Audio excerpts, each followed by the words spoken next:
मिठाई किसने नहीं खाई है? पहले तो मिठाई लें जो रह गए हैं। हाँ बिल्कुल, मतलब ये लेक्चर ना आपका ही है, आपने क्या किया है वही मैं बता रहा हूँ बस। हाँ मैं डब्बा घुमा देता। हाँ, जिन्होंने नहीं ली है वो ले लें प्लीज़। हैं जहाँ तक है मतलब टिकाऊ विकास के लिए आनंदम, आनंदम का उद्देश्य क्या है? जो अभी तक का डेवलपमेंट आपने देखा कि वो टिकाऊ नहीं है ना, विकास विनाश में तब्दील हो रहा है। बल्कि रोज़ाना की हेडलाइन में आप देख रहे हैं जोशीमठ, तो अभी ताज़ा उदाहरण है। मतलब ऊपर वाला हमें इतने सारे रेड सिग्नल्स दे रहा था पिछले 30-40 साल से बुद्धिमान प्राणी को कि थोड़ा सुधरो नहीं।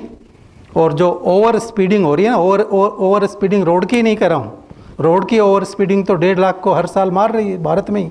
मतलब कितना बुद्धिमान प्राणी है, सड़क पे चलता है, चलना ही नहीं आ रहा है। 1.5 लाख लोग एक्सीडेंट में मर रहे हैं, 5 लाख लोग हॉस्पिटलाइज रहते हैं।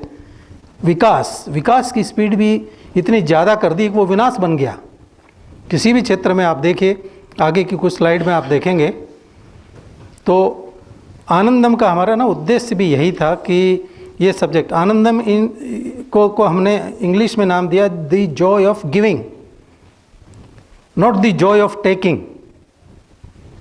लेने में जो जॉय है वो टेम्परेरी होती है, कुछ टाइम की, फिर वो गायब। देने में जो आनंदम है वो अनंत है, वो टिकाऊ होता है।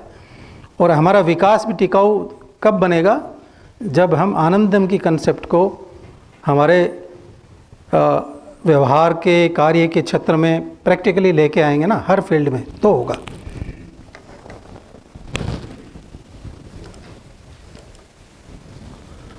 तो ये राज्य की सबसे बड़ी, आप देखिएगा ये स्लाइड्स ध्यान से, आपको वैसे देंगे भी, ये सारी आपको उपलब्ध हो जाएंगी ना, 47 स्लाइड आपको मिल जाएंगी, ताकि आप बाद में अपने स्टूडेंट्स को भी और नागरिकों को भी जो है प्रेरित करते रहें। हमारा उद्देश्य यही है कि हम जो है बच्चों को प्रेरित करें और उनके माध्यम से पूरे समाज में ये प्रेरणा जाए। तो ये सबसे अनोखी योजना, राजस्थान सरकार ने बहुत सारी योजनाएं चालू की, सब लोगों के हित के लिए, समाज कल्याण के लिए भारत सरकार भी कर रही है और सरकारें भी सब करती रहती हैं। लेकिन ये सबसे अनोखी है आनंदम की योजना। और ये कोरोना काल में शुरुआत करी हमने। कोरोना काल में सीएम साहब के साथ में एक मीटिंग, सेक्रेटरी मैडम उस वक्त सुची शर्मा जी थी, उनके साथ में मेरी भी जो है एक मीटिंग उनसे हुई। तो डिस्कस, कई सारी मीटिंग होती रहती थी, तो ये डिस्कशन आया, बहुत सारे इश्यूज़ नेगेटिव ना आते थे, तो कहते थे ये क्या हो रहा है। तो ये एक अभियान उभर के आया वो डिस्कशन में, और उन्होंने कहा कि आप ऐसा शुरू करिए, सिलेबस में डालें। और सबसे पहले जो है तकनीकी शिक्षा विभाग ने, मतलब उस योजना को बनाने में जो है तकनीकी शिक्षा विभाग का योगदान था, जिसमें मैं खुद शामिल था उस टीम में, सेक्रेटरी मैडम के साथ में। और सबसे पहले लागू भी हमने किया, है ना, बोर्ड ऑफ टेक्निकल एजुकेशन से नहीं सबसे पहले लागू किया, बाकी यूनिवर्सिटीज़ और दूसरी जगह अपने से लेट ही शुरू हुआ। और प्रैक्टिकली आप उसको अभी जो है इम्प्लीमेंट कर रहे हैं, उसको अंजाम दे रहे हैं। तो इस सेशन में आप जो है और बहुत सारे कि आप और क्या कर सकते हो ना, आपको स्ट्रेंथन करने के लिए सेशन रखा है। और ये भी कंप्लीट लिस्ट नहीं होगी, ये तो एक आपको एक मार्गदर्शन के तौर पे आप देखिएगा। आप बहुत चीज़ें अच्छी ऐड कर सकते हो और आप कर भी रहे होंगे। और लास्ट में मेरा व्हाट्सएप का नंबर और ईमेल एड्रेस है, आप क्या क्या कर रहे हैं, फ़ोटो और अपने काम मुझे भेजते रहें, तो मैं आगे के लेक्चर्स में वो शामिल करता रहूँगा, है ना, ताकि आपका संदेश और व्यापक स्तर पे जाए। तो ये जो है स्कीम बनाई गई थी, और ये रूपरेखा बना के और सीएम साहब से अनुमति लेके सबसे पहले देश भर में बोर्ड ऑफ टेक्निकल एजुकेशन ने लागू कर दिया। और अब AICTE से कुछ दिन पहले ही मुझे भी एक लेटर आया था, वो पूरे देश में लागू कर रहे हैं। और हमारी सेक्रेटरी उस वक्त सुची शर्मा जी थी, उन्होंने एक किताब भी लिखी है, तो वो AICTE प्रिंट कर रही है। वैसे किताब लिखने वाले जो है महानुभाव यहाँ भी बैठे हैं, AICTE के लिए विनोद जी ने लिखी, और बिल्लू राम जी ने भी जो है एक किताब मैथमेटिक्स की, उसमें उनका इन्वॉल्वमेंट रहा। तो है ना, आप लोगों का है, सुची शर्मा जी ने आनंदम के ऊपर एक बुक लिखी है, जो आप सबको भी मिल जाएगी, आप लाइब्रेरी में ले सकते हैं, वो आने वाली है, वो लिख के सबमिट कर चुके हैं। फॉर्मली उसका एक कोई छोटा मोटा कार्यक्रम वो AICTE करेगी, तब आगे सबको वो मिलेगी।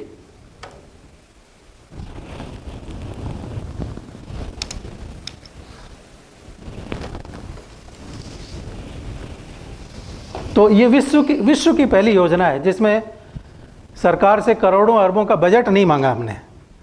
मतलब जो भी योजना आती है आप सब जानते हैं, किसी भी योजना में कोई न कोई पैसा खर्च होता है ना, हज़ारों से लेकर लाखों और करोड़ों तक। लेकिन ये पहली योजना थी जिसमें हमने सरकार से एक पैसा भी नहीं मांगा कि इसके लिए बजट हमको नहीं चाहिए, ये हम अपने स्तर पे अपने तरीके से लागू करेंगे। और इसको अगर सब लोग मिलकर ईमानदारी से लागू करें तो करोड़ों अरबों रुपया बचा सकते हैं, है ना, अपने स्टेट का, अपना खुद का, अपने देश का और इस दुनिया का। कैसे बचाएंगे आगे की स्लाइड में आपको पता पड़ेगा। और इस योजना की खूबसूरती क्या है, इसमें योगदान कौन देख सकता है, LKG के बच्चे से लेकर के और मेरे जैसा जो है सीनियर सिटीजन है ना, 62-63 और ये 100 साल का जो है नागरिक भी जो है इसमें अपना सहयोग दे सकता है, एक्टिव सहयोग, है ना। और उसका मूल्य बहुत बड़ा होगा। LKG का बच्चा क्या कर सकता है, थोड़ी स्लाइड में आप आगे देखेंगे।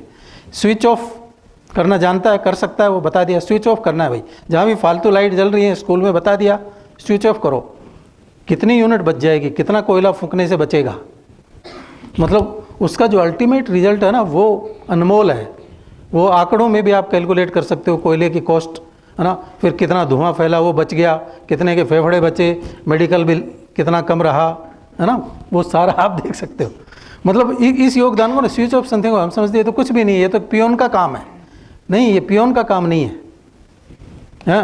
आपका जो है टेक्निकल एजुकेशन के डायरेक्टर के तौर पे और board of technical education chairman के रूप में मैं अपने चैम्बर के लाइट्स खुद ही ऑन करता था, खुद ही ऑफ करता था।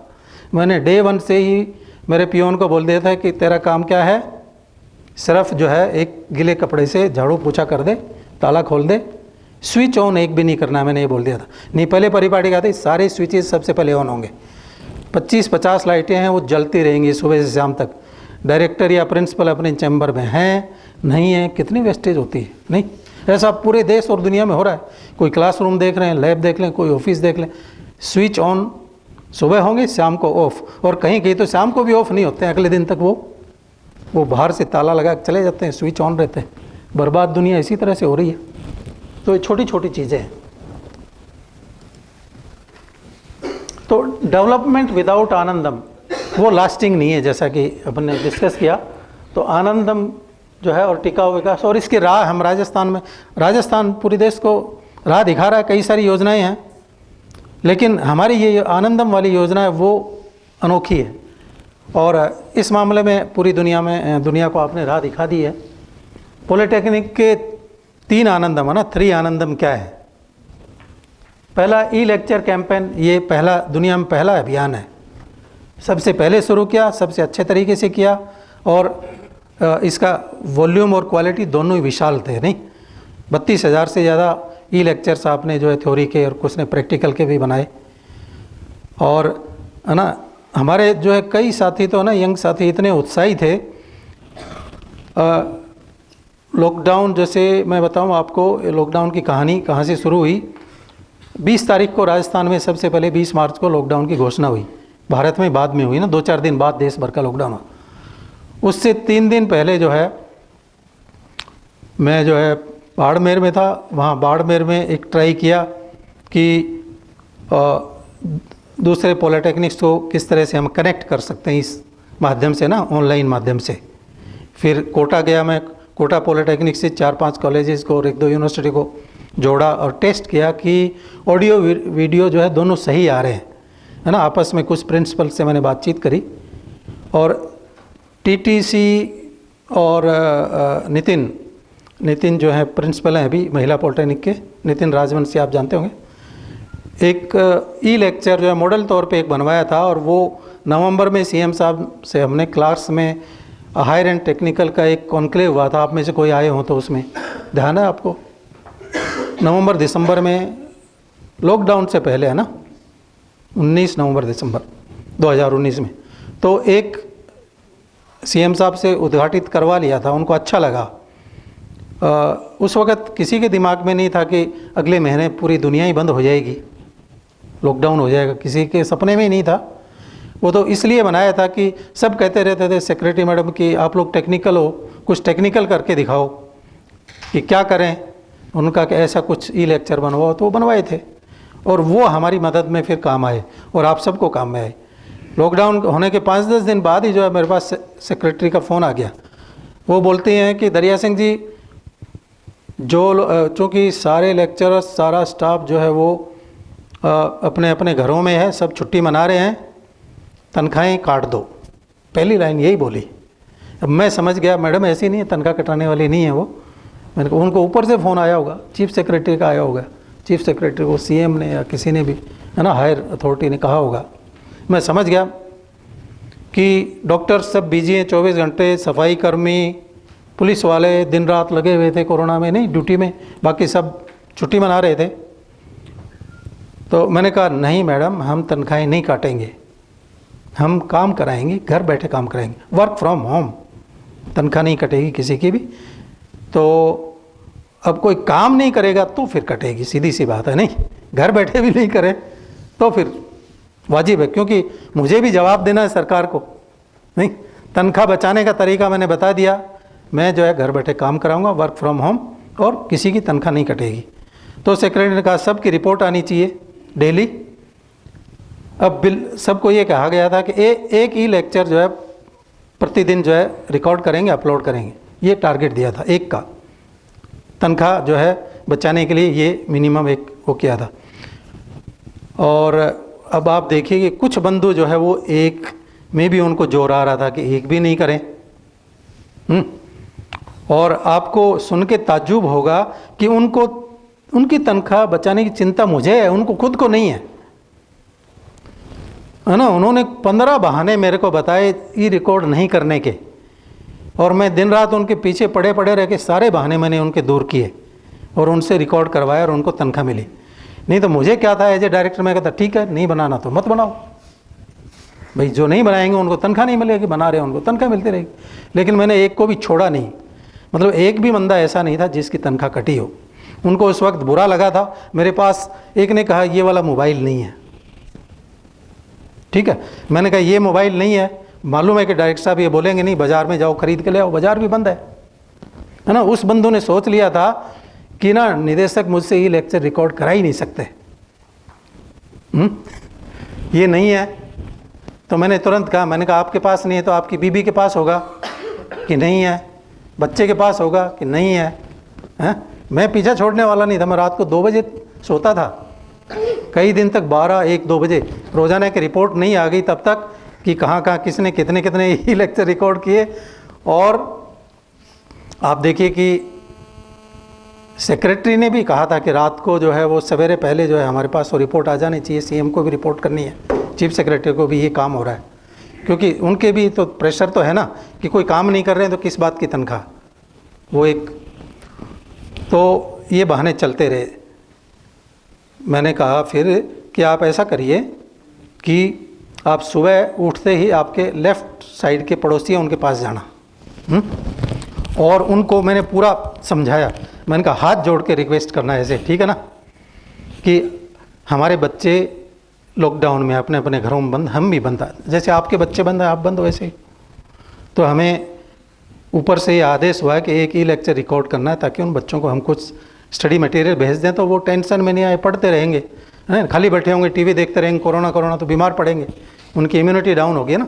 इस तरह से समझाना। तो आपका मोबाइल जो है ये कुछ टाइम के लिए 1 घंटे के लिए उधार दे दो हमको। और मैंने कहा उनको ये भी बोलना कि 1 घंटे में जितना डेटा खर्च होता है उसका 20-25-50 रुपया जो बनता है वो दे देना उनको, क्योंकि किसी की वो सहायता ले रहे हो तो बनता है। हमारा डीजल पेट्रोल भी तो बच रहा है रोज़ाना आते जाते, नहीं। तो इतनी बात आप देखिए, मैं रात को ये कर रहा हूँ ना, मैं रात को हमेशा 9 बजे सोता हूँ नॉर्मल टाइम में, मैं 11-12 बजे उस बंधु को कह रहा हूँ कि ऐसा करो। फिर वो लास्ट में क्या बोलता, सर लेफ्ट वाले के पास ये फ़ोन नहीं है। तो मैंने कहा राइट वाले के पास होगा, मैं भी नहीं, राइट वाले के पास है। फिर मुझे मालूम था कि हो सकता है बोले कि राइट वाले के पास नहीं है। मैंने कहा सामने वाले के पास जाना, है ना, खटखटाना, अंदर जा नहीं सकते, मास्क लगा के जाना, प्रतिबंध है ना, प्रतिबंध। तो आप देखिए कि लास्ट व्यक्ति को मैंने इतना जो समझाया। अब मतलब खुशी की बात यह कि आखिर में मुझे किसी को ये नहीं कहना पड़ा कि ठीक है भाई तेरे लेफ़्ट राइट आगे पीछे ऊपर नीचे किसी के पास नहीं है तो तनख्वाह कट जाएगी, बस ख़त्म, सो जा आराम से। ये किसी को कहने की ज़रूरत नहीं पड़ी।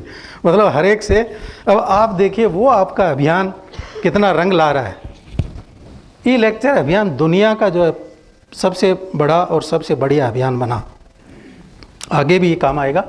दूसरा हीरो पॉलिटेक्निक कैंपेन, ये भी अपनी तरह का दुनिया में पहला अभियान, मतलब अपनी संस्था के बेस्ट बच्चों को, मतलब डिप्लोमा स्तर, आप तुलना करिए पॉलिटेक्निक और आईआईटी, है ना। आईआईटीज में ऐसी बड़ी बड़ी चीज़ें होती होंगी, वहाँ कोई कमी नहीं है, फंड की कमी नहीं है, किसी चीज़ की कमी नहीं है ना। वहाँ जो है एक मुझे जो दिल्ली आईआईटी में जाने का मौका मिला, मेरा कोई एक क्लासमेट जो है वहाँ से पीएचडी कर रहा था, तो मैं उसके पास रुका, तो रात को 10 बजे वो खुसर फुसर कर रहे, बजट बहुत कम मिला, बहुत कम मिला। तो मैं उठ के आया, मैंने कहा क्या चिंता हो गई इनको ना, सारे लोग चिंतित हो रहे हैं। मैंने कहा क्या हुआ? वो कहते हैं सर इस बार ना कल कल्चरल प्रोग्राम है और बजट हमको बहुत कम मिला। मैंने कहा कितना मिला है? कि 10 लाख रुपए। मैंने कहा 10 लाख रुपए कम मिला है? मैंने कहा मेरे को 10 लाख रुपए मिल जाए ना कल्चरल प्रोग्राम के लिए, मैं मेरे सारे पॉलिटेक्निक में बांट दूं, सारे पॉलिटेक्निक खुश, और कुछ बच भी जाएगा उसमें। मतलब एक अगली जो है नाइट का एक छोटा सा कल्चरल प्रोग्राम करना है, उसमें 10 लाख, और वो कम पड़ रहे हैं उनके। आप देखिए मतलब हम जिन परिस्थितियों में काम करते हैं ना, हमारी परिस्थितियाँ यूनिक है। मतलब जितना काम कर रहे हैं आईआईटी वाले नहीं करते हैं। ये एक एग्जाम्पल मैंने इसलिए बताया है। तो आपका ये काम जो है हीरो पॉलिटेक्निक का, वो भी एग्जाम्पलरी है। अब उसको आगे बढ़ाने की ज़रूरत है, थोड़ा सा और स्पीड अप करने की ज़रूरत है। आनंदम कैंपेन जो कि आपने वो सिलेबस में लाए, वो थर्ड जो है, तो ये तीनों जो है विश्व में अपनी तरह के पहले अभियान है ना। इसके लिए आप सबको बधाई और मिठाई इसीलिए मैंने खिलाई आपको कि मेरे को मौका नहीं मिला हर कॉलेज में आने का। मैं आना चाहता था लेकिन आ नहीं पाया, है ना। आपको धन्यवाद करने ना, हलेक पॉलिटेक्निक मेरे को आना था, मैं कई जगह जा नहीं पाया। तो लेकिन आप देखिए कि सब खुश रहना चाहते हैं लेकिन सब परेशान हैं। मतलब आनंदम के ना उत्पत्ति कहाँ से हुई और क्यों सिलेबस में हम लाए, बहुत गहरी चीज़ है। सब जो है खुश होना चाहते हैं, तो खुश होने के तरीके क्या है? कई कहेंगे मेरे को पैकेज मिल जाए 50 लाख 60 लाख, नहीं है ना। कोई बोलेगा मेरे को राष्ट्रपति में बन जाऊँ, है ना, भारत का, या प्रधानमंत्री बन जाऊँ। किसी का ये होगा मैं तो सबसे पावरफुल कंट्री का राष्ट्रपति बनूँ, अमेरिका का या फिर चीन का या रूस का ना, लाइक दैट, है ना। हर एक का वो होता है। लेकिन वहाँ तक पहुँचने के बाद भी इतना बड़ा पैकेज, या राष्ट्रपति, प्रधानमंत्री या चीफ इंजीनियर बनने के बाद भी करोड़ों करोड़ों लोग आपने देखे होंगे वो खुश नहीं है। जो सबसे ज़्यादा अमीर देश हैं वहाँ पे हैप्पीनेस इंडेक्स उनकी सबसे कम है। मतलब अनलिमिटेड पैसा है, वो खुशी का पैमाना नहीं है। पैसा इतना होना चाहिए जेब में कि आप 4 रोटी सुकून से खा सको, मिनिमम रिक्वायरमेंट है, वो ज़रूरी है। उससे कम होगा तो फिर आपकी चिंता बढ़ेगी नहीं कि शाम को क्या खाएंगे। वो परेशान रहते हैं और हर व्यक्ति से लेके और देश तक ना इंतजाम करते हैं। और देश किस तरह के इंतजाम कर रहे हैं आप देखेंगे। मतलब हमको जाना इधर है तो इधर का रास्ता चाहिए, और वो जा किधर रहे हैं, अपोजिट डायरेक्शन में जा रहे हैं, तो खुशी थोड़ी मिलेगी। खुशी का रास्ता इधर है और हम जा रहे हैं उल्टी डायरेक्शन में, तो उससे तो दुख मिलेगा। तो हमारा इस अभियान का उद्देश्य क्या था? हम बांटते रहें क्या? मुस्कुराहट और दुआ, ये 2 चीज़ें ही हैं। और यही आनंदम है, जॉय ऑफ गिविंग। मतलब दुआ देने में आप कंजूसी नहीं करिए, मुस्कुराहट बांटने में कंजूसी नहीं करिए, है ना। मैडम करती आर्ट एंड क्राफ्ट के कोर्सेज और दूसरे कोर्सेज, है ना। आपने भी पिछले लेक्चर में मैं आया था, विनोद जी ने कई तरह के वो बताए थे कि हम क्या क्या कर रहे हैं और है ना आनंदम के लिए क्या किया जा सकता है। और ये सारे है ना लगभग नील बजट वाली चीज़ें हैं जो कि हम कर सकते हैं। उसके लिए अलग से बजट मांगने की आवश्यकता नहीं है, बच्चों से ही करवाएं। छोटी छोटी चीज़ें हैं। ज़िंदगी में खुश रहा करिए, क्योंकि आधी बीमारियां तो खुश रहने से ही ठीक हो जाती हैं। और खुशी जो है अंदर से आती है, बाहर से नहीं, आप पे निर्भर करता है। आप अगर खुश रहना चाहते हैं तो आपको कोई दुखी कर ही नहीं सकता। कोई किसी की हिम्मत नहीं है कि आपको दुखी कर दे। भले वो बिल क्लिंटन हो, भले ही कोई वो पुतिन हो, भले पुतिन भी आपको नाराज़ नहीं कर सकता, आप अगर खुश रहना चाहते हैं तो ना। तो ऑलवेज कीप स्माइलिंग, मतलब आनंदम सब्जेक्ट को आप बेस्ट तरीके से कब लागू कर पाएंगे, जब आप खुद खुश रहेंगे तो आप लागू कर पाएंगे। मुस्कुराहट और दुआ के बहुत सारे रूप है ना, आप चारों तरफ नज़र दौड़ाओगे सरकार क्या कर रही है।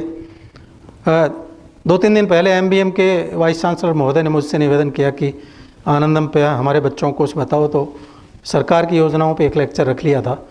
तो मैंने सरकार की योजनाएं ज़्यादा पढ़ी नहीं थी, उन्होंने लेक्चर का कह दिया, मैं तैयार किया, मैंने देखा इतनी सारी योजनाएं राज्य सरकार ने बना रखी है ना, बहुत बढ़िया है। मतलब मुझे ऐसा लगा एक बार कि तो चीफ मिनिस्टर भी जो है वो पढ़ा हुआ है अपना आनंदम ना, उन्होंने जॉय ऑफ गिविंग, तो वो भी दे रहे हैं, है ना।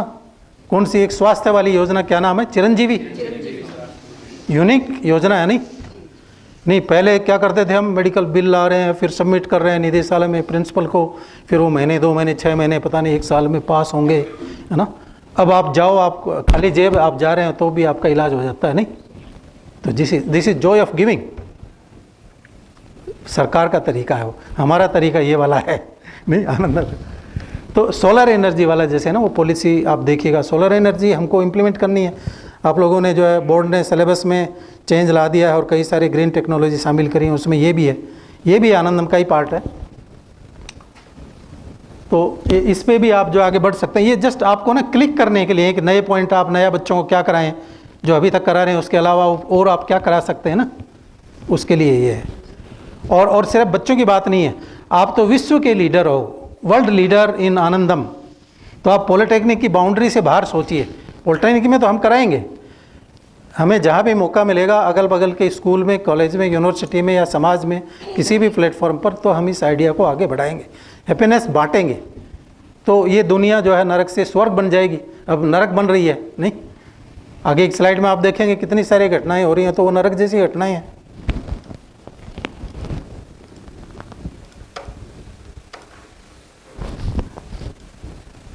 क्या वो पीछे आ गया?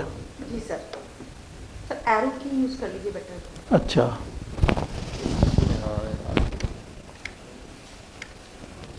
Developing sustainable life based on 5 elements of nature, है ना।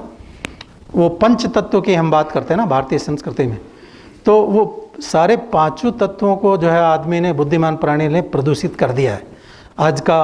आज की फिजिक्स तो यही कहती है ना, फिजिकली सारी चीज़ों को आप देखो टटोलो तो यही मिलता है, सब जगह पोल्यूशन, 5 तत्व प्रदूषित है। तो उनको आप किस तरह से जो है सही कर सकते हैं। पहला तत्व जो पृथ्वी है, तो उसमें waste management, agriculture, soil, housing, food, forestry, health, transport, इन सिस्टम्स को हम कैसे सुधारें, डिफरेंट ब्रांचेस से जुड़े हुए सब्जेक्ट होंगे ये। पानी को जो है drinking water, river irrigation, wave energy, जल शक्ति, ये तेजस, फायर एनर्जी, उसमें सोलर एनर्जी आ गई, है ना। थर्मल को, कोयले के यूज़ को हम कम कैसे करें या एफिशिएंसी कैसे बढ़ाएं, इलेक्ट्रिसिटी को बचाने की, ग्रीन एनर्जी की बात आ रही है, फिर स्विच और समथिंग की है, डिफरेंट तरीके से आप, है ना। वायु का तत्व है, एनवायरनमेंट पोल्यूशन, तो उसमें विंड पावर है, फिर और आकाश, स्पेस, तो स्पेस लाइट स्टेशन और ये ड्रोन का उपयोग, है ना। मतलब सदुपयोग वाली बात आ रही है, दुरुपयोग हो रहा है बहुत सारी चीज़ों का, तो टेक्नोलॉजी का भी, है ना। रूस और यूक्रेन में क्या हो रहा है, टेक्नोलॉजी का दुरुपयोग हो रहा है। हाँ, कहने को वो भाई भाई हैं और लड़ रहे हैं आपस में, खुद भी तबाह हो रहे हैं, बाकी की दुनिया को भी तबाह कर रहे हैं। तो इन चीज़ों का आनंदम कैसे आएगा, आपकी जो ना डाइट, आपका फूड जो है वो हेल्दी होगा, हाई इम्यूनिटी वाला होगा। तो इसमें ये बाजरे का दिखाया है ना। बाजरे जितनी ताकत जो है गेहूं में या चावल में नहीं है। और ये 2023 का साल जो है इसका बाजरे का और इस तरह के जो ज्वार मोटे वाला अनाज है ना, उनका वर्ष घोषित किया है, मिलेट ईयर। तो ये भी जो है, धरती माँ हमको बहुत कुछ दे रही है ना, लेकिन फिर भी आप देखेंगे कि बहुत जगह आपको ये सुनने को मिलता है, मेरे पास ये नहीं है, वो नहीं है ना, सबको गिला है, बहुत कम मिला है। सोचे आप जितना कितनों को मिला है। मतलब जो ना विद्यार्थी भी जो है ना वो तुलना ही करते रहते ना, मैं पॉलिटेक्निक में इसलिए आ गया कि IIT में नहीं हुआ या MBM में नहीं हुआ। MBM वाले से पूछे हुए तो मैं इसलिए आया हूँ कि IIT में नहीं हुआ। मतलब उल्टा सोचेंगे, सीधा नहीं।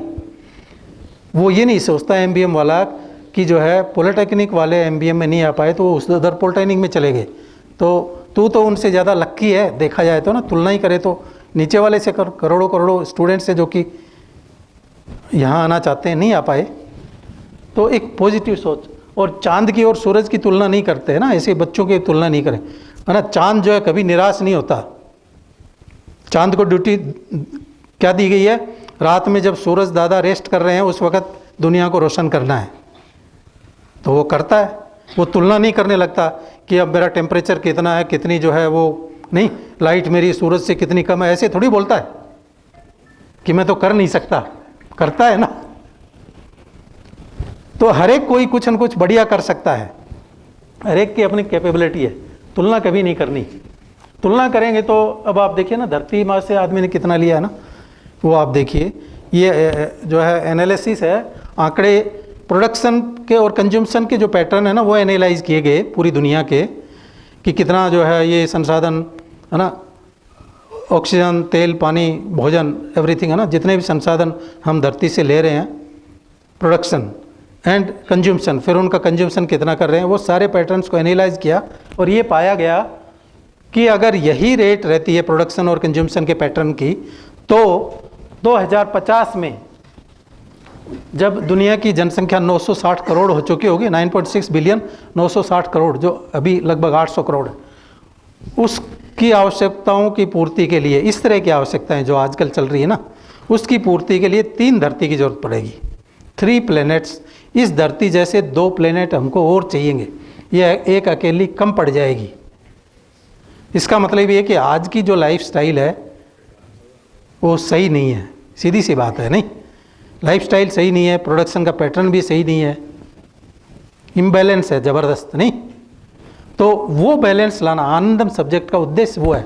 हमारा अल्टीमेट उद्देश्य हमारे विद्यार्थियों के माध्यम से, हमारे विद्यार्थी तो कल के लीडर बनेंगे, नहीं, कल कोई हमारा विद्यार्थी जैसे पुतिन की जगह आ गया तो बर्बादी रोक देगा, वो युद्ध तो होने नहीं देगा ना, तो अपने आप बर्बादी रुकेगी।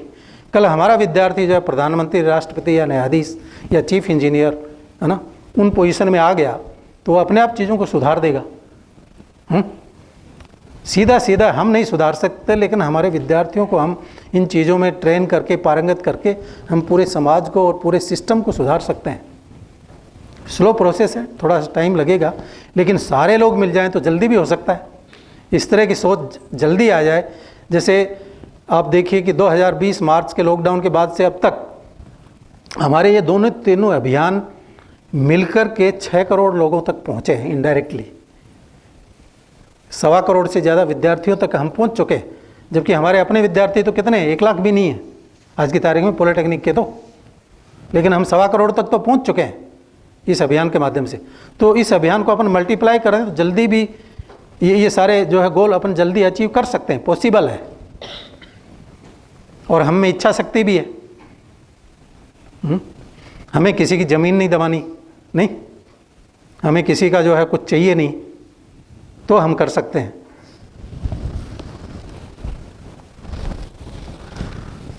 अब आप पोल्यूशन का आप देखिए, कौन कितना पोल्यूशन फैला रहा है और किसको कितना नुकसान हो रहा है। जो 100 में से 79% प्रदूषण अमीर देश फैला रहे हैं। मान लो पोल्यूशन को हम 100 माने तो 79% तो अमीर देश फैला रहे हैं। बाकी देश है ना, सैकड़ों जो कि मीडियम लेवल के हैं या गरीब हैं, उनका पोल्यूशन तो बहुत कम है। मतलब बर्बादी कौन कर रहे हैं, अमीर देश, और उसका नुकसान आप देखिए गरीब देशों को नुकसान हो रहा है, कर कोई रहा, भर कोई रहा है।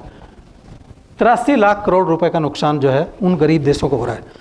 अगर उनको ये नुकसान नहीं होता तो उनका 83 लाख करोड़ रुपया बचता, और वो बचता तो फिर कहाँ जाता, उस देश के विकास में जाता।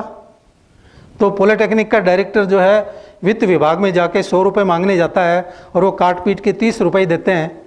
अगर ऐसा नहीं होता तो 100 के 100 मिल जाते, फिर नहीं, क्योंकि बहुत सारा पैसा इधर उधर बर्बाद हो रहा है। तो वित्त विभाग फिर वो अपनी है ना वो मुट्ठी को बंद कर लेता है, बहुत धीरे धीरे खोलता है। आप समझ रहे हो ना, आपका अभियान किस तरह से पूरी बाजी को पलट सकता है ये अभियान, और शांतिपूर्ण तरीके से, शांतिपूर्ण तरीके का अभियान। अपने जोर ज़बरदस्ती से तो कुछ भी नहीं करा सकते अपन, किसी से भी नहीं। जोर ज़बरदस्ती तो आप देखिए रसिया यूक्रेन को कितने 6 महीने हो गए, कितने नहीं ले पाया है, जबकि रसिया कहता है मैं सुपर पावर हूँ। नहीं, तो एक सुपर पावर मीन्स आज की तारीख में मैं सुपर पावर को बोलता हूँ रावण। भाई रावण अपने टाइम की सुपर पावर था। वही रोल इनका हो रहा है, चीन हो या रूस हो या अमेरिका हो। आगे की स्लाइड में आप देखिए कि रावण के रोल में है वो। तो रावण अल्टीमेटली जीता कहाँ? अल्टीमेटली तो जाना पड़ा ना। तो आप ये देखिए, ये नुकसान हमको हमारा अपना नुकसान हो रहा है, अपने देश का भी हो रहा है। भारत भी शामिल है, मतलब इसमें इतने 83 लाख करोड़ रुपए में। हाँ, अब ये 19-12 का ये जो है वो कटिंग थी, आपने भी देखी होगी। सार्क देशों पर क्या प्रभाव पड़ेगा? जलवायु परिवर्तन का असर है। हमारे देश के खाद्यान्न कटोरे में 25% गेहूं धान की पैदा नहीं होगी। सरकार को नींद नहीं आ रही है ये खबर पढ़ने के बाद। इसलिए ये बाजरे की बात ना मैं 40 साल से कह रहा हूँ। राजस्थान के रेगिस्तान में बाजरा खूब उगता था, वहाँ हम हिमालय का पानी ले आए, बाजरा उगाना छोड़ दिया। वहाँ क्या उगा रहे हैं? गेहूँ, जिसको ज़्यादा पानी चाहिए। और पंजाब में बहुत गेहूँ पैदा होता था, उन्होंने क्या शुरू किया? पानी बहुत आ रहा है, चावल शुरू कर दिया, गेहूँ नहीं उगा रहे वो। मतलब उल्टी नीतियाँ थी। और आज सरकार को मजबूरन में अब कहना पड़ रहा है, 2023 में सबको समझा रहे हैं, बाजरा खाओ, बाजरा उगाओ। रेगिस्तान के लोग खा के ना बीमार नहीं पड़ रहे थे, बाजरे खाते थे तो वो ज़्यादा तंदुरुस्त रहते थे, उनकी लाइफ एक्सपेक्टेंसी ज़्यादा थी। ये तो अध्ययन है, वैज्ञानिक अध्ययन है। अब मजबूरी में आना पड़ रहा है क्योंकि पानी का संकट आने वाला। पानी पिलाएंगे या खिलाएंगे? भाई खाने के लिए भी तो पानी चाहिए ना, उगाने के लिए। क्या खिलाएंगे, क्या पिलाएंगे, ये समस्या है बड़ी। तो ये बहुत बड़ा संकट हो जाएगा। इस संकट से हम उबारेंगे इस देश को, दुनिया को। तो आनंदम के लिए हमको ना जाम्बो जी, उनकी टीचिंग्स, जाम्बो जी सिंबॉलिक रूप में ले रहा हूँ। हमारे यहाँ बहुत सारे, मतलब आप कहिए कि विष्णु जी के अवतार कहिए, राम कृष्ण, या बहुत सारे महापुरुष, महावीर कहिए, है ना, बुद्ध कहिए, महात्मा गांधी कहिए, कलाम कहिए, नहीं, इन सब ने अपने अपने तरीके से कुछ अच्छी शिक्षाएं दी। लेकिन हम क्या करते हैं, हम पूजा पाठ में उलझ गए। सबकी मूर्तियां रख लेंगे, पूज लेंगे, उनका दिवस आएगा उस दिन, है ना, वो छोटा मोटा कार्यक्रम कर देंगे, लेकिन उनकी टीचिंग्स में, उनके बताए हुए रास्ते पे नहीं चलेंगे नहीं, जीवन में नहीं उतारेंगे। इसलिए ये सारी समस्या आ गई।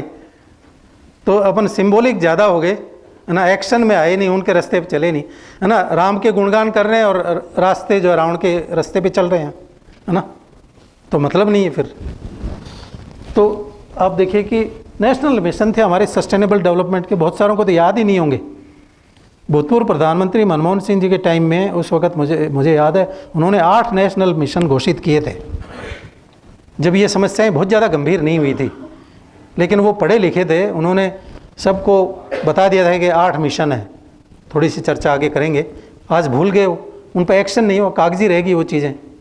और आज जो है ज़्यादा कड़े रूप में ये मिशन लागू करने पड़ेंगे अब आगे धीरे धीरे ना। मदर अर्थ जो है हमको बहुत सारे रेड सिग्नल दे रही थी, वो भी हम नहीं समझे। कौन से रेड सिग्नल थे?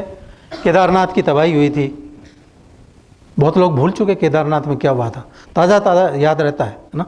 वो सब कुछ बह गया था ना, मंदिर छोड़ के बाकी सब कुछ बह गया, है ना। साइड में कितने आलीशान होटल और क्या क्या बनाए थे, सब बह गए। जो अतिक्रमण किया था सारा बह गया। केदारनाथ, कवास गांव का नाम सुना आप में से किसी ने? यहाँ जोधपुर से थोड़ा दूर ना, बाड़मेर डिस्ट्रिक्ट के अंदर एक गांव था कवास नाम का।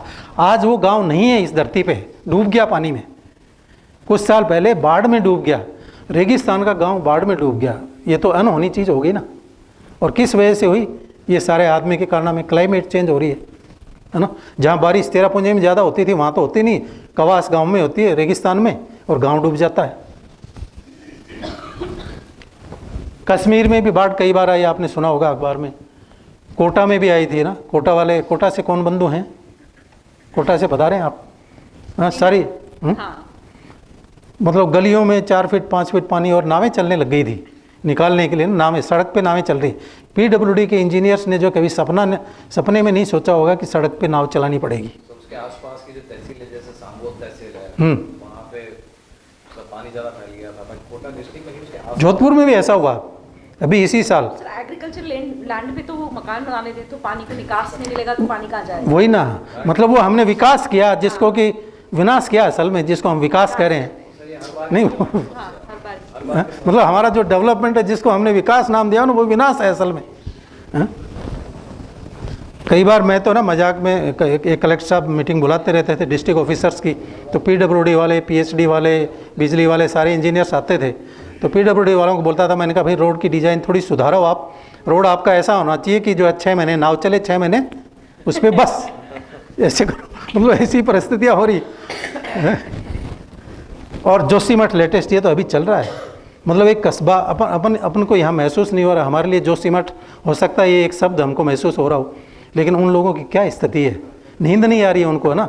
आज वहाँ बर्फ़ पड़ रही है, इतनी ठंड है, लेकिन उनको बाहर तंबू में रहना पड़ रहा है, ढह रहे हैं, उनके घर धंस रहे हैं सब, है ना। ये सारा वही विनाश लीला है, विकास लीला जिसको कह रहे हैं।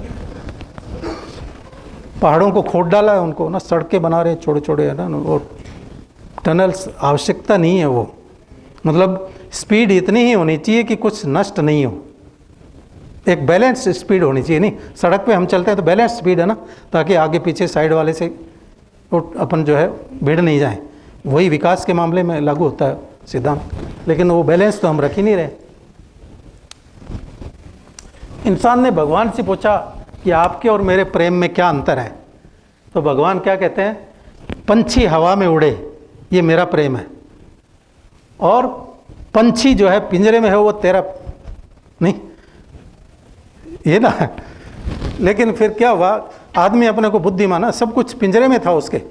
मतलब 2020 के 20 मार्च का जो लॉकडाउन, फर्स्ट लॉकडाउन भारत में हुआ, जो राजस्थान से शुरू हुआ, उससे पहले जो है बाकी जीव जंतु पिंजरे में थे, आदमी के ना डिफरेंट पिंजरे बना दिए, है ना। जंगल है वो भी एक पिंजरा ही है, बहुत छोटा हो गया। तो जंगल के जानवर हैं वो वहाँ खुश नहीं है, वो छोटा हो गया, उनको रहने की जगह कम, खाने की कम, पानी नहीं है उनका पीने का, कौन ध्यान दे रहा है, वोट तो है नहीं उनके पे, ध्यान ही नहीं देते हैं।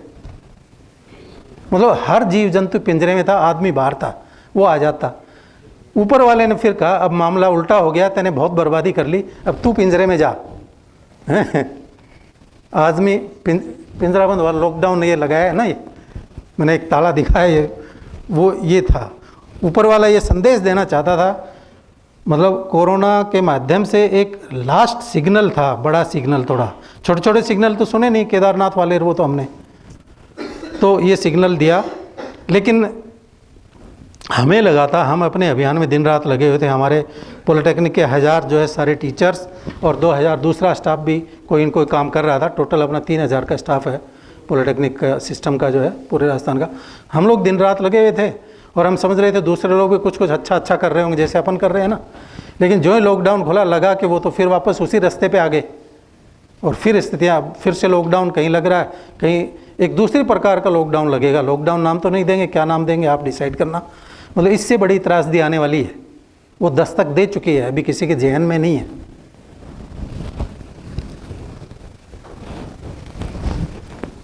लॉकडाउन क्यों लगा, उसके पीछे की एक हिस्ट्री ये भी एक बड़ा कारक है। मतलब धरती को ऊपर वाले ने ताला क्यों लगाया। मिलिट्री स्पेंडिंग 2019 की ये मैंने ली थी, क्योंकि 2020 में तो हम सब पिंजरे में आ गए थे, तो 2020 में सारे देश मिलिट्री स्पेंडिंग सब भूल गए। कोरोना से बचो ना, मास्क बनाओ और ऑक्सीजन सिलेंडर लाओ, और है ना, सब घरों से बाहर नहीं निकलना, सब उस बिजनेस में लग गए सब। 2019 का मिलिट्री स्पेंडिंग ये बिलियन $US में है।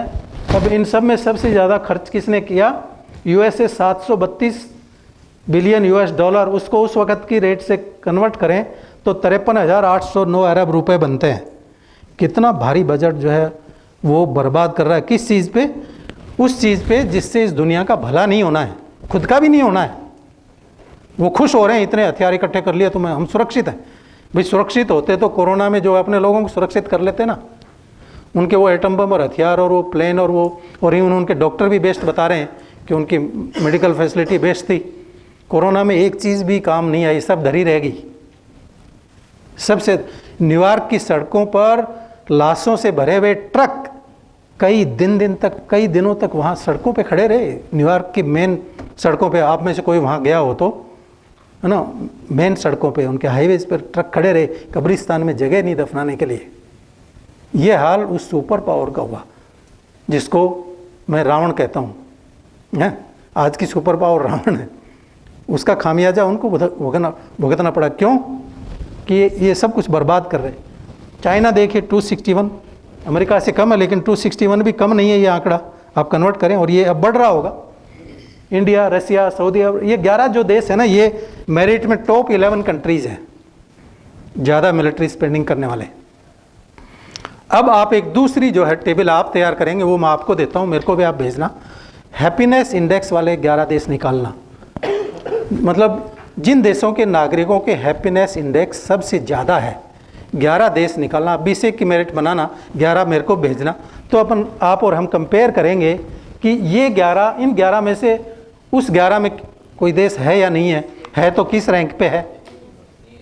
मुझे नहीं लगता कि एक भी होगा, कोई होगा तो बहुत नीचे होगा। यहाँ जैसे 1 नंबर वाला है तो वो 11 नंबर पे पहुँच जाए तो भी क्या तीर मार लिया, नहीं, मेरे ख्याल से 11 पे भी नहीं होगा वो। तो ये देख, तो ये सारी स्पेंडिंग ना कोई अच्छी सोच, अच्छे विचार या अच्छी भावना से नहीं है। आप किसी भी नेता से पूछोगे वो कहेंगे, उनसे आप जो है वाद विवाद नहीं कर सकते हैं। आप कहोगे तो वो कहेंगे जेंटलमैन आप ना थ्योरेटिकल चीज़ें पढ़ाते हो, ठीक है ना, आप केमिस्ट्री पढ़ाते हो, आप मैथ्स या इंग्लिश या सिविल इंजीनियरिंग या फिजिक्स, आप कुछ नहीं जानते। मेरे देश के नागरिकों की मुझे रक्षा करनी है, इसलिए मैं एटम बम, हाइड्रोजन बम बना रहा हूँ। आप चुप हो जाओगे कि हाँ रक्षा करनी है, उसमें मैं भी शामिल हूँ, आप भी शामिल हो ना। बोले आपकी भी रक्षा कर रहा हूँ मैं, ऐसे बोलेगा कोई भी राष्ट्राध्यक्ष, प्रधानमंत्री, राष्ट्रपति, कोई ले है ना, इन 11 में से कोई भी ले लो, ऐसा कहेंगे। मैं ये कहता हूँ, मतलब अपन यहाँ डिस्कस कर रहे हैं, हम उनके सामने इस तरह की बहस नहीं कर सकते, वो हमको चुप करा देंगे। हाँ, और भी कड़ा एक्शन भी ले सकते हैं, नहीं, राष्ट्रद्रोह कर रहे हैं और क्या क्या कर रहे हैं ना, हम लोगों को खतरे में डालने वाली बात बता रहे हैं, कुछ भी कह सकते हैं। अब आप देखिए अमेरिका क्यों कर रहा है, अमेरिका को डर है चाइना से, जापान से, रसिया से, इससे उससे, ठीक है।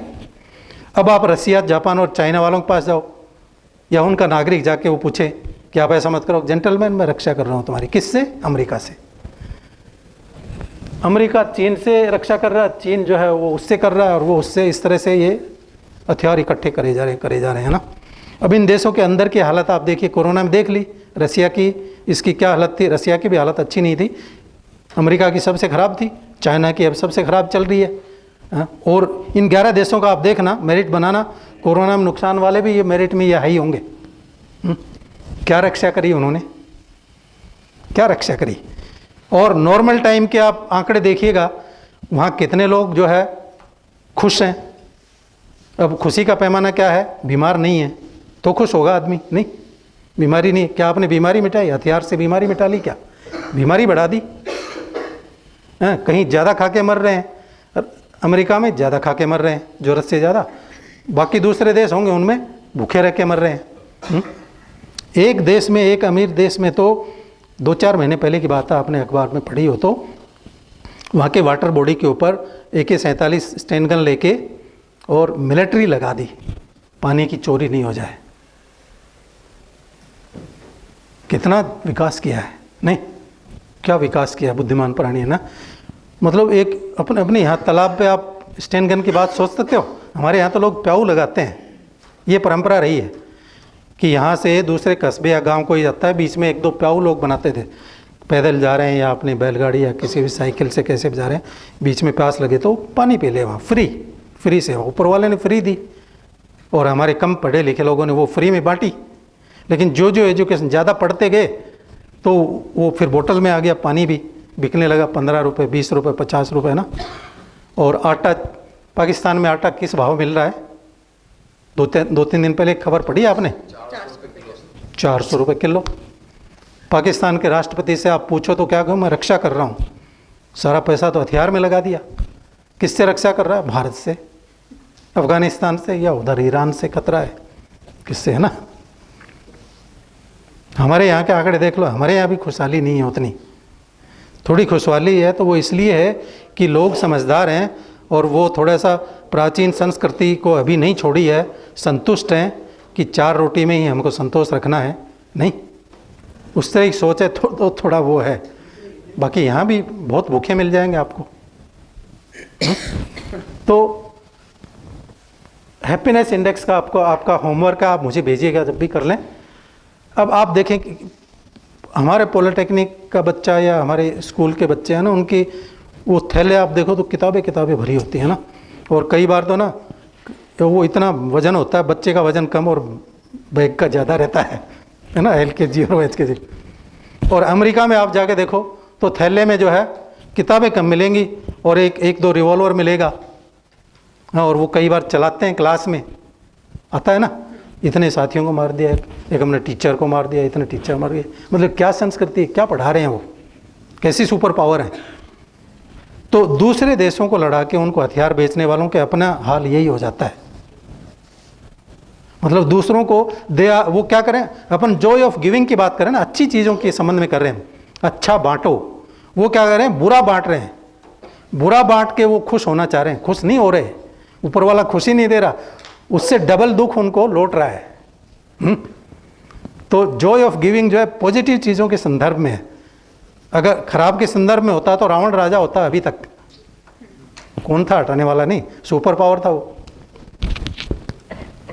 ब्रिटेन के अस्पताल आप देखिए, अभी ये ताज़ा, ये खबर मैं आज की है शायद, आजकल की। ब्रिटेन के अस्पताल यूक्रेन से बदतर है, हर सप्ताह 500 मौतें। और रशिया और यूक्रेन को लड़ाने में किसका हाथ है? अमेरिका के साथ ब्रिटेन भी, नाटो है ना। मतलब नाटो के लोगों ने ये कहा कि ना रशिया को कमज़ोर करना है, तो क्या करें, यूक्रेन को फुसला के अपनी तरफ कर लो। मतलब छोटे भाई को ही अपनी तरफ फुसला लिया, वो बेवकूफ़ बन गया, अब वो बर्बाद और उसका बड़ा भाई बर्बाद। अब मज़े की बात यह है कि जो है वो नाटो वाले भी बर्बाद है ना। ब्रिटेन में क्या कर रहे हैं, इस सर्दी में, इस बर्फ़ में वो मर रहे हैं, हम आराम से यहाँ बैठे हैं।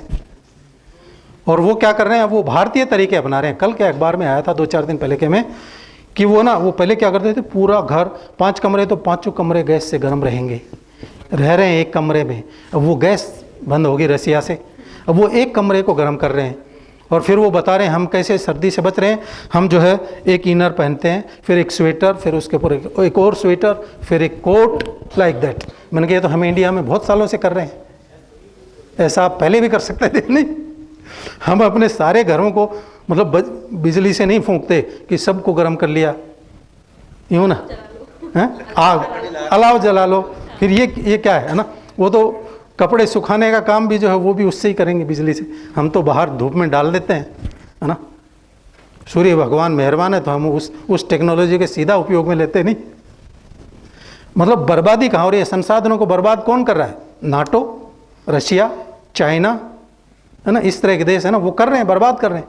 तो वो सस्टेनेबल लिविंग नहीं है। पूरी धरती, मतलब ये सारे देश मिलके इस देश के, इस दुनिया के 900 अरब लोगों का जीना हराम कर देंगे, है ना।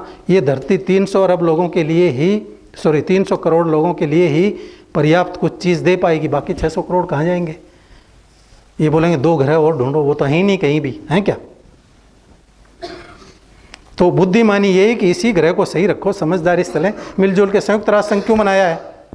जब लड़ाइयाँ लड़े, संयुक्त राष्ट्र संघ क्यों बना है भाई? उसको उपयोग में लो और सब समझ के सब तय करो कि कोई हथियार पे खर्च नहीं करेगा, अपने अपने उनकी ज़रूरत है उनको पूरा करेंगे, तो सब, है ना। हथियार तो ऑलरेडी इतने बन गए कि 40 बार इस धरती को नष्ट कर सकते हो। धरती तो एक ही है, 40 बार नष्ट करने के हथियार तो ऑलरेडी इसमें सबके भंडार में पड़े हुए हैं। करेंगे क्या? और बनाए जा रहे हैं, बनाए जा रहे हैं। तो ये सारा डेवलपमेंट है वो अनसस्टेनेबल है, हाईली अनसस्टेनेबल। और उसका परिणाम क्या है?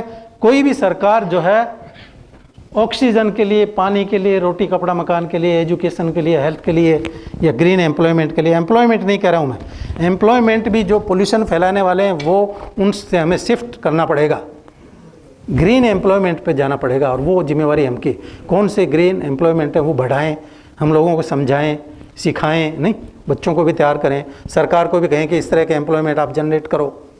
ग्रीन एम्प्लॉयमेंट हर ब्रांच से संबंधित हो सकते हैं। जैसे अब हम कोयला खोदेंगे, लोगों को कोयला खोदने का काम दिया हुआ ना, उनका घर तो उससे चल रहा है, तो उनको कोई दूसरा रोजगार दो, कोयले की जगह सोलर का दे दो, विंड का दे दो, पेड़ पौधे लगाने का काम दे दो, तो उनका घर भी चलता रहे, नहीं, लाइक दैट। पानी बचाने के लिए कुछ बनाने का वो दे दो, जैसे नरेगा में करते हैं ना कि तालाब को गहरा किया, वो ज़रूरत है, तो उस तरह की चीज़ों पे आना पड़ेगा। तो तो नेचर हमको बताती है, दिखाती है कि कैसे रहें, how to live and let live, है ना। खुश रहो और खुश रहने दो, है ना। आनंदम का भी एक नया नारा अपन आज गढ़ते हैं, खुश रहो और खुश रहने दो। खुश रहो और खुश रहने दो। जियो और जीनो की जगह। हाँ, जियो और जीने दो, मतलब खुश रहो और खुश रहने दो। दूसरे को दुखी करते हैं तो खुद भी दुखी हो जाते हैं फिर, है ना। ये सारे एग्जाम, तो दूसरे को खुश रखो तो हम भी खुश रहेंगे, खुशी हमको भी लौट के आएगी। और बम क्या बताता है, वो क्या, बम तो यही शो करता है कि how to destroy and get destroyed, है ना। रसिया ने लड़ाई तो लड़ी थी कि मैं उसको नष्ट कर दूंगा, है ना, यूक्रेन को 2 दिन में कब्जा कर लूंगा। वो खुद जो है डिस्ट्रॉय हो रहा है रसिया। वहाँ के नागरिक ही विद्रोह कर रहे हैं, ज़बरदस्ती उनको युवाओं को भेज रहे हैं, कॉलेज वॉलेज की पढ़ाई छोड़ो, ये लो बंदूक और जाओ वहाँ पे यूक्रेन में, ज़बरदस्ती उनको भेजना चाह रहे हैं। तो वो देश छोड़ के जा रहे हैं, कोई छुप रहे हैं कि नहीं जाना हमको, तो मरने के लिए नहीं जाना, मरने मारने के लिए क्यों जाना। वो इतने सालों से एक भाई भाई की तरह से रह रहे थे, भाई भाई आपस में लड़ रहे हैं, क्या नतीजा निकलेगा। दीपक जो है एक हमें बड़ी राह दिखाता है। दीपक बहुत छोटा होता है ना, कहाँ सूरज और कहाँ दीपक, और यही तुलना हम दीपक से प्रेरणा लेकर के हमने ये तीनों अभियान चलाए हैं। मैं आपको बता दूं, एक दीपक से प्रेरणा, पॉलिटेक्निक एक दीपक है, हम सूरज नहीं है, मतलब हम IIT या हम अमेरिका नहीं है ना कि अनलिमिटेड चीज़ें हों उनके पास, नहीं, हम एक दीपक है। लेकिन हमने हिम्मत नहीं हारी उस परिस्थिति में भी जब सब कुछ बंद था, और हमने वो कमाल कर दिया जो कि और कोई नहीं कर पाया, नहीं, और बड़ी बड़ी ट्यूबलाइट फेल होगी, वहाँ हमारा दीपक सक्सेसफुल था। हमने उस वक़्त चुनौती, जब घोर अंधेरी रात थी, उस वक़्त हमने ये नहीं कहा कि सब सो जाओ, चिंता करने बैठ जाओ, सूरज दादा आएंगे 24 घंटे बाद तो वही रोशन करेंगे, मैं कुछ नहीं कर सकता। हमने ऐसा नहीं कहा। हमने एक दीपक जलाया, दीपक से दूसरा दीपक जलाया, और इस तरह से लाखों, हमारे 1 लाख दीपक जो है जल गए। और है ना, हमारे 1 लाख स्टूडेंट थे जिनके लिए हमने ये सारा किया, है ना। हमारे 1000 टीचर्स ने 1 लाख स्टूडेंट्स को, और सब ने मिल के मतलब, और उस अमावस्या की रात को जगमग कर दिया, पूर्णिमा में कन्वर्ट कर दिया, नहीं। तो मिल करके हम ये चमत्कार कर सकते हैं, पॉसिबल है। मतलब ये तो हम कर चुके हैं, ये तो मतलब थ्योरेटिकल चीज़ है ही नहीं, प्रैक्टिकली करके दिखा चुके हैं और दुनिया मानती है। तो ई लेक्चर कैंपेन का आपको मैं दोबारा से इसमें लिख दिया है, एक रिवीजन समझ लीजिए। 15 देशों के बच्चों ने फ़ायदा उठाया, और करीब 32,788 लेक्चर थे, और 36 लाख से ज़्यादा इसके व्यूज हैं। अब कपिल जी कह रहे थे, उनके कपिल जी के कहने से मेरे को एक बात याद आई। पहले ही दिन ना 1-2 लेक्चरर्स ने जो है मेरे पास फ़ोन आया। मेरा फ़ोन कभी बंद नहीं रहता, मतलब ये मेरा मोबाइल कभी भी 24 घंटे बंद नहीं रहा है। ये इवन स्टूडेंट्स के लिए भी नहीं रहा है, स्टाफ के लिए तो हमेशा खुला था। स्टाफ तो मेरे लिए राष्ट्र निर्माता है, मैं तो हाथ जोड़ के निदेशालय में आते थे। मैंने ये कर रखा था कि कोई भी मिलने आया है तो और काम बाद में सीधा अंदर भेजो, पर्ची वर्ची नहीं, सीधा अंदर भेजो। स्टूडेंट्स को भी मैंने कहा था कोई भी समस्या मेरे को फ़ोन कर सकते हो। लेकिन मैंने कहा नॉर्मली मैं 10 बजे सोता हूँ, 4 बजे उठता हूँ, तो उस बीच तभी करना कोई हाई अर्जेंसी हो तो ही। तो एक दिन एक बच्चे ने 12:30 बजे फ़ोन कर दिया। मैं सोचा कोई इमरजेंसी होगी, तो बोलता सर ना मेरा एडमिशन हो जाएगा क्या। वो बोलता मैंने कहा भाई तर किस चीज़ का फार्म भरा है तूने। ITI का, पॉलिटेक्निक का, इंजीनियरिंग कॉलेज का, PT VT कई चीज़ें कराते रहते हैं ना, अपन कराई। सर वो डिप्लोमा का। तो मेरे को याद आया कि आज शाम को 5:30 बजे जो क्लोजिंग डेट थी, मैंने उसको उस टाइम डांट दिया। मैं नॉर्मली डांटता नहीं, मैंने कहा सो जा, है ना, तेने बुकलेट नहीं पढ़ी, सो जा और मेरे को सोने दे, सुबह बात करेंगे। वो 5 बजे भर दी। तो मैंने कहा तेरे को जो आधी रात को कोई एडमिशन के लिए क्या करे भाई, उसमें प्रोसीजर में लिखा हुआ है कि मेरिट लिस्ट बनाई जाएगी, फिर जो है डिस्प्ले करेंगे, कोई गलती होगी तो करेक्शन होगा, है ना, फिर फाइनल मेरिट तैयार होगी और इस डेट को एडमिशन होंगे। वो उसने पढ़ी नहीं, वो ऑनलाइन डाल देते हैं ना आजकल, बोर्ड की वेबसाइट पे इतने पेज उसने पढ़े नहीं। तो उसको, उस अकेले बच्चे को मैंने इसलिए थोड़ा सा डांटा था, बाकी सब ओपन था। तो एक टीचर ने जो है, जब एक वीडियो लेक्चर का वो आदेश आया ना कि एक एक सबको करना है, तो बोलता है सर क्या करें, ये तो सब कोई देखेगा और ख़राब हुआ तो मेरी तनख्वाह कट जाएगी। मैंने कहा चिंता ही मत कर। मैंने कहा भले 10 मिनट का बना और ख़राब अच्छे की मत सोच, जैसा बनता है वैसा बना दे और अपलोड कर दे, भेज देना, है ना। मेरे पास शाम को रात तक आंकड़ा आ जाना चाहिए कि इसने जो है बिल्लू राम ने ये एक बनाया। मैंने कहा तनख्वाह का 1 रुपया भी नहीं कटने दूंगा मैं, कि सर सब कोई देखेंगे यूट्यूब के ऊपर। वो चिंता में पड़ गया, है ना। 4 दीवार में तो कुछ भी पढ़ा दो, नहीं यहाँ इस कमरे में तो गलत सलत भी पढ़ा दिया, कम पढ़ा दिया, चलता है। 20-30 बच्चों ने सुना और वो पूरी दुनिया देखेगी। सेक्रेटरी ने देख लिया तो उसको पता नहीं क्या क्या दिमाग में चल रहा था। मैंने कहा मैं भी नहीं देखूंगा, सेक्रेटरी देखे तो भी मैं 1 रुपया नहीं कटने दूंगा, डोंट वरी, बनाओ। कोई दिक्कत है, अब टेक्निकल प्रॉब्लम थी, अब उस टेक्निक में सब पारंगत नहीं थे ना, इसलिए एक टीम बनाई थी, है ना। प्रशांत, नितिन, है ना, ये अपने सोलंकी जी, 4-5 कंप्यूटर वाले लोगों की एक बना दी थी, सौरभ, गौतम, झालावाड़, कि सबको थोड़ा समझा दो कैसे करते हैं ना, किसी में दिक्कत आ रही हो तो। फिर अपलोड में दिक्कत आ रही थी तो अपलोड करना भी सिखाया और आप लोग एक्सपर्ट बन गए पूरी दुनिया के, है ना। आज जो है मेरे 1000 एक्सपर्ट हैं और पहले दिन जो है कई थे कि सर है ना उस पर कैसे डालेंगे, डोंट वरी। मतलब ये एक कोई अच्छे अभियान में ना शुरुआत में थोड़ी सी एक झिझक होती है ना, मोमेंट ऑफ इनर्शिया कहते हैं ना फिजिक्स में, वो रहता है, धक्का देना पड़ता है तब चीज़ आगे बढ़ती है। तो धक्का दिया और अब पूरी दुनिया में जो है आप छा गए हो। दूसरा बड़ा संकट मैं बता रहा था ना, कोरोना से बड़ा संकट है ये, है ना। मैं तो 40 साल से कह रहा हूँ और आपको आज बता रहा हूँ, इस संकट से उबरने के लिए हमने अभी तक मतलब 1% भी काम नहीं किया है। आप ये कहिए जितना किया जाना था ना, बातें बहुत हुई, प्रोजेक्ट भी बहुत बने, लेकिन वो धरती पर अमल में कम आए हैं और उसको हमको अमल में लाने में सहयोग करना पड़ेगा, लोगों को प्रेरित करना पड़ेगा, है ना। पानी के संकट वाले आप देश, इसमें भी आप मेरिट बनाना, आपका दूसरा प्रोजेक्ट है ये ग्राफ आपको मिल जाएगा। सबसे ज़्यादा संकटग्रस्त, एक तो वो 11 की मेरिट लिस्ट थी, 11 हथियार वाले देश, वो 11 यहाँ कहाँ स्टैंड कर रहे हैं इस मेरिट में, उन 11 की मेरिट बनाना। रसिया आपको दिख रहा है, ये रसिया, सॉरी अमेरिका, रेड सबसे खतरनाक स्थिति है। एक हिंदुस्तानी नागरिक को अगर उसको मतलब आधे गिलास की पानी की प्यास है, उसको आधा गिलास पानी शाम तक नहीं मिले तो उसका ज़्यादा कुछ नहीं बिगड़ेगा, और वो आधा गिलास अगर अमेरिकन को 2 घंटे में नहीं मिला तो वो मर जाएगा, इतनी उनकी इम्यूनिटी है।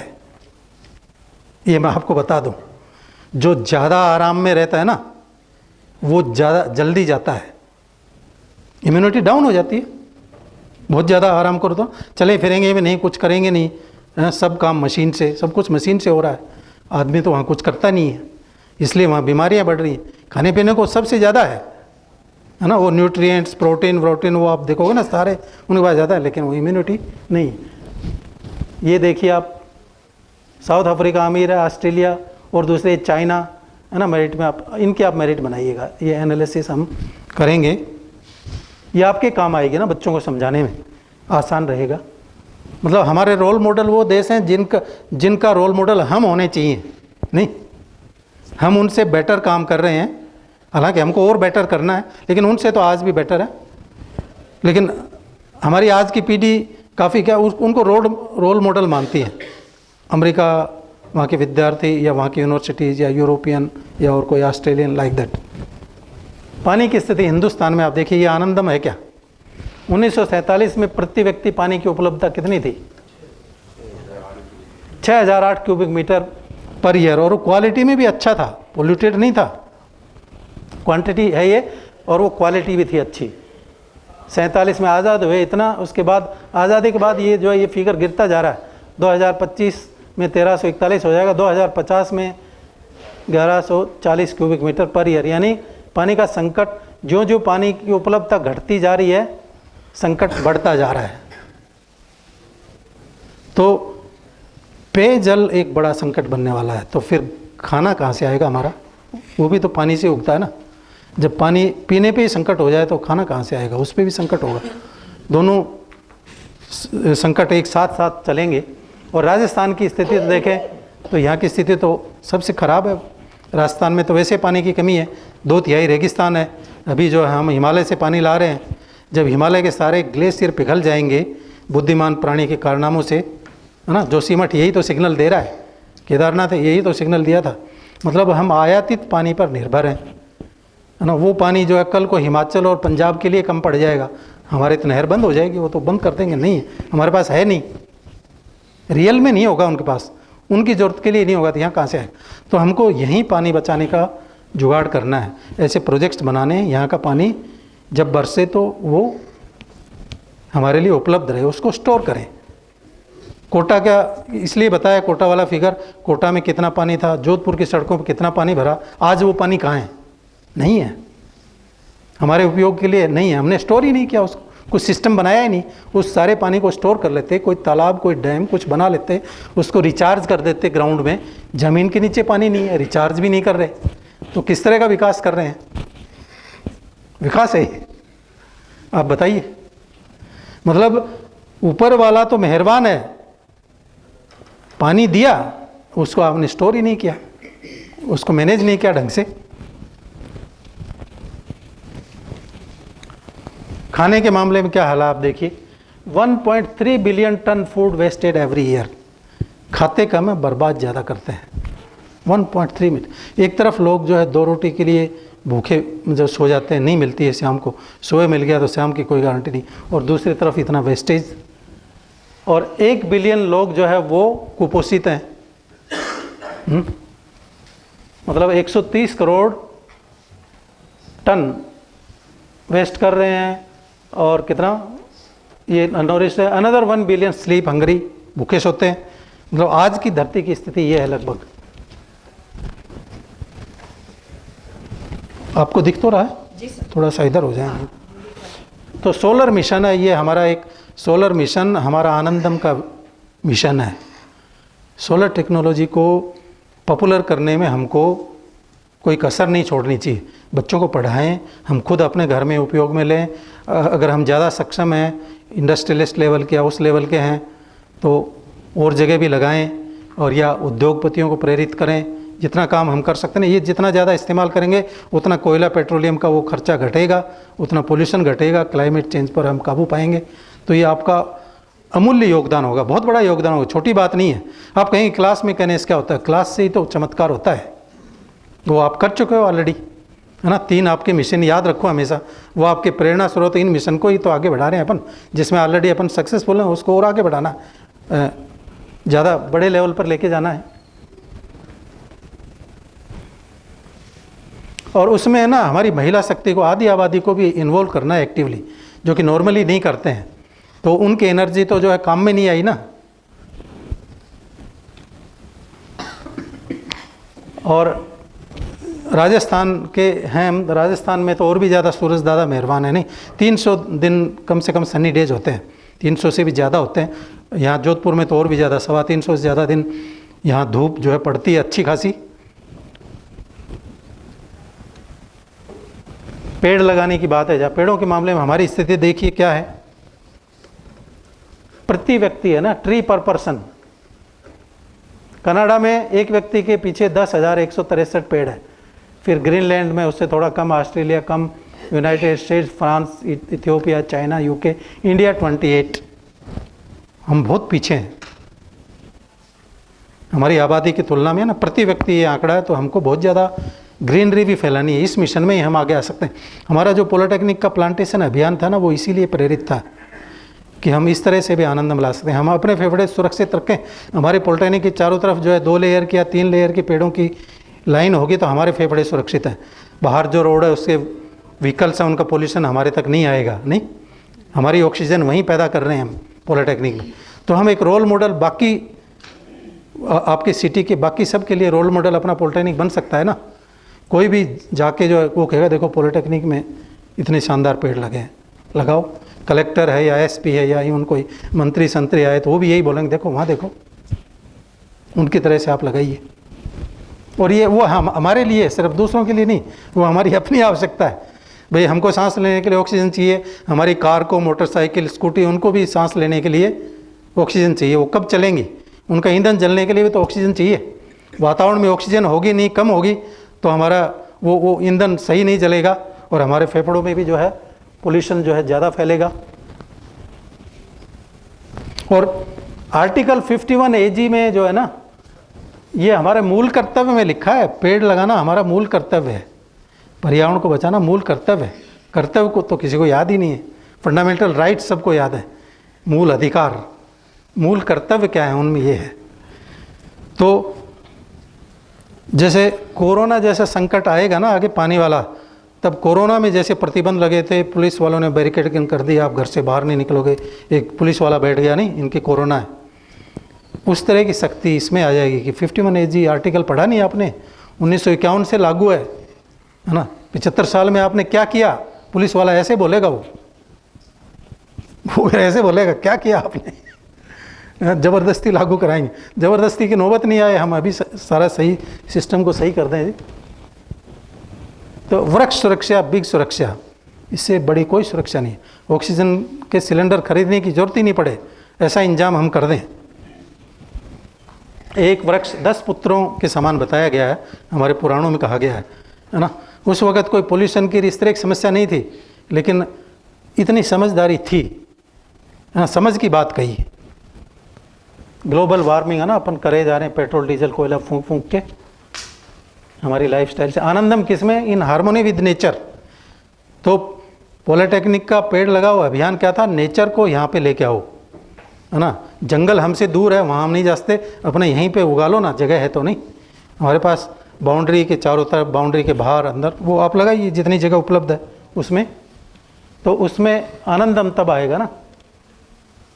अर्थव्यवस्था ना, GDP की जो है बातचीत हो रही थी ना, सब GDP बढ़ाने में लगे हुए हैं, विकास उसी को कहते हैं, GDP बढ़ गया।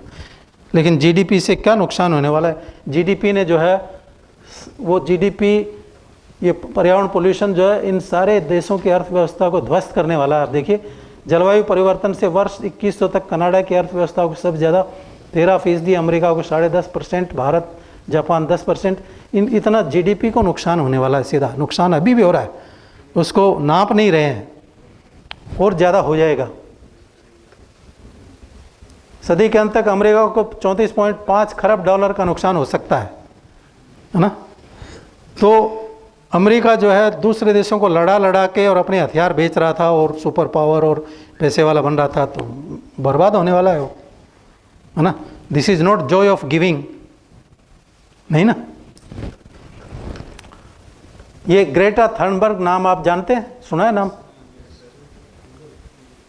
अब हमारे पॉलिटेक्निक में आपको ऐसे ग्रेटा थर्नबर्ग तैयार करने हैं, है ना, ताकि वो जो है कल की लड़ाई वो अच्छे से लड़ पाएंगे, है ना, पर्यावरण की। क्योंकि ये लीडर ही कल, हमारे जो स्टूडेंट है यही कल के लीडर बनेंगे विभिन्न क्षेत्रों में।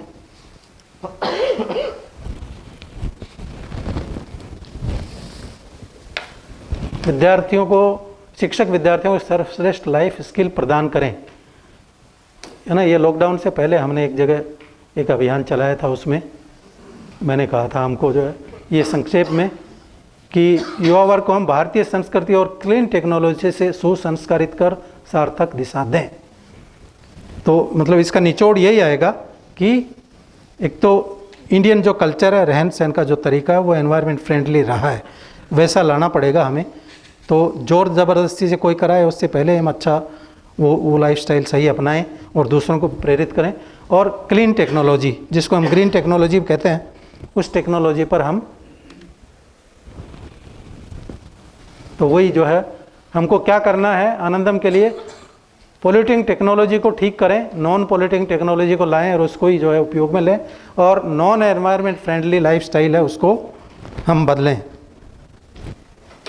और रीयूज़, रीसाइकिल, रिड्यूस की जो तकनीक है ना, रीयूज, जैसे पानी की बोतल है प्लास्टिक की जाए ये है, या नॉर्मल जो बोतल आती है जो आप 15-20 रुपए की जो खरीदते हो ना, उस बोतल को आप देखोगे अमेरिका जैसे देशों के ना खरबों खरबों बोतलें वो महासागरों में पड़ी हुई हैं, यूज किया फेंक दिया फेंक दिया फेंक दिया, जानवरों की तरह फेंकते हैं।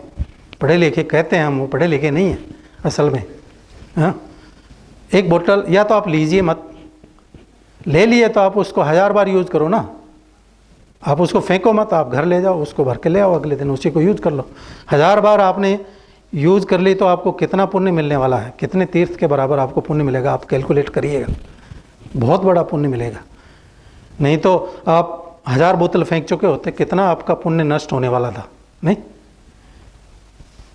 वो बोतल वेस्ट होती नहीं, यही तो पोल्यूशन इसलिए तो है, फेंक दी और वो नष्ट होती नहीं, ज़मीन को ख़राब कर रही है, समुद्र को ख़राब कर रही है, तो आप फेंकिए मत, या तो खरीदिए मत, खरीद लिया तो आप जो है उसको फेंको मत। कोई प्रॉब्लम है? लंच टाइम हो गया, भूख लगी आई, जल्दी ख़त्म करते हैं। इस प्रकार हम धरती माँ को स्वर्ग बना सकते हैं। संविधान में मूल कर्तव्य, ये मैं ना स्कूल की किताब से लाया हूँ, कई स्कूलों में भी मैं जाता हूँ तो वहाँ एक बच्चे की जो किताब के पीछे जो है उसमें था, इसमें जो है मूल कर्तव्य में ना आर्टिकल आप देखिए 51 क 6 प्राकृतिक पर्यावरण,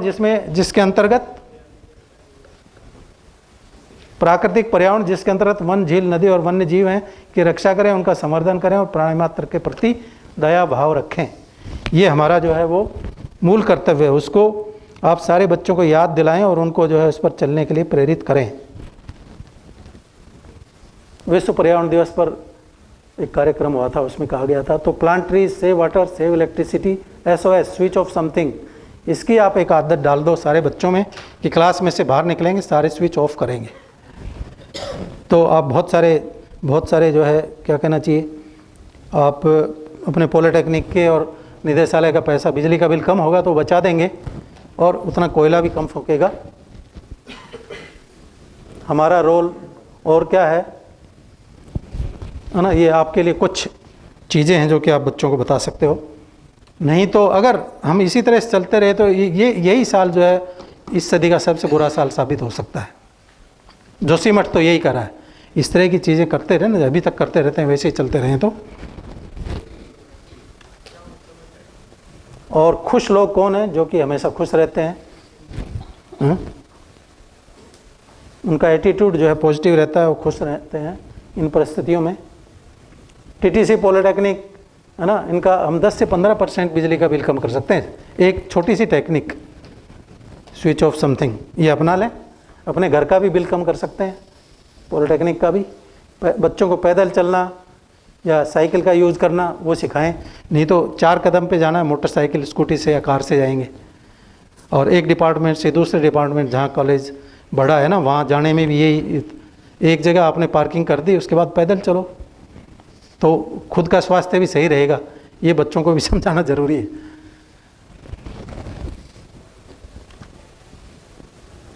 और परिवर्तन विचारों पर चलकर आएगा, जैसा कि शुरुआत में मैंने कहा था, विचारों को पढ़कर कोई परिवर्तन नहीं आता जब तक हम चलेंगे नहीं, है ना। कृष्ण भगवान की हम पूजा करते रहेंगे तो परिवर्तन नहीं आएगा।